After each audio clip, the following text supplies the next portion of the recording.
Pittsburgh Steelers got absolutely embarrassed on Christmas Day against the Kansas City Chiefs.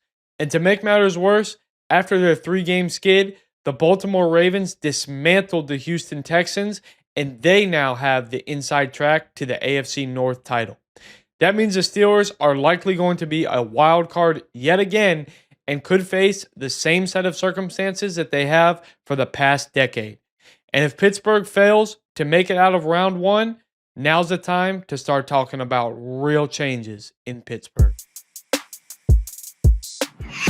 Hey everyone, Rob Gregson of A to Z Sports Pittsburgh, and today we're going to discuss why it might be the same old with this version of the Pittsburgh Steelers.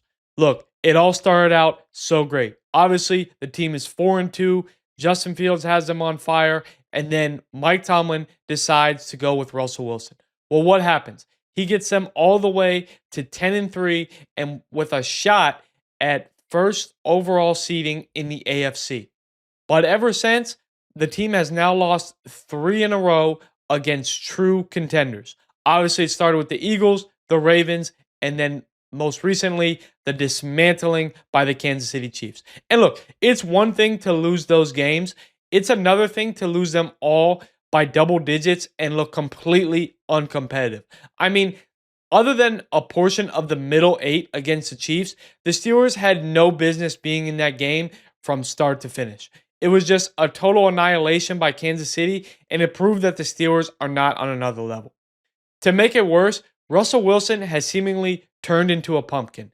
After last week's debacle where he had 2 just horrible turnovers, he throws a just unthinkable red zone interception. And I know some people are saying, oh, well, George Pickens didn't run the route and it threw off the coverage because the safety then went over and bent over on Pat Freiermuth's route and he picked the ball off. Sure, of course he did. It doesn't matter. Russell Wilson cannot throw that ball under any circumstances.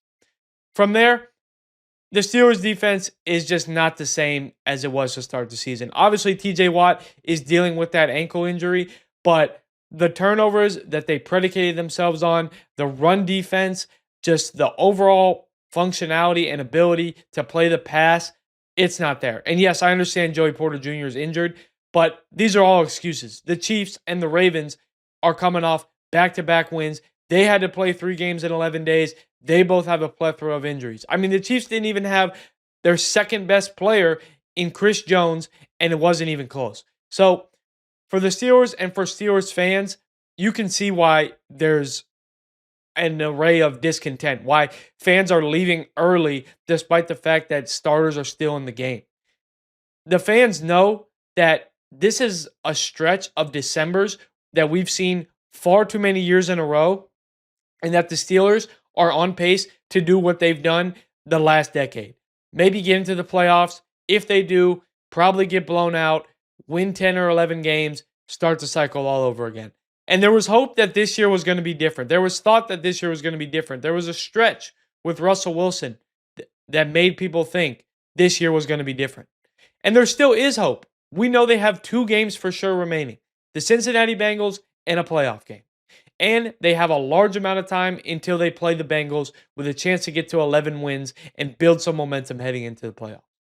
But if they lose to the Bengals, or better yet, have a lackluster performance even in a close win, nobody's going to have confidence in this team. They've already lost respect as a true Super Bowl champion or a true Super Bowl contender, given the fact that they've lost 3 games in a row to very good competition.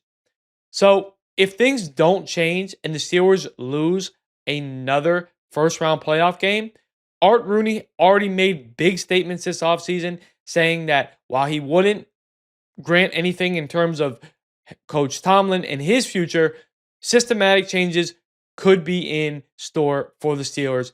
And if it doesn't change on the field, change is going to have to happen in the locker room, in the front office, and maybe even on the coaching staff.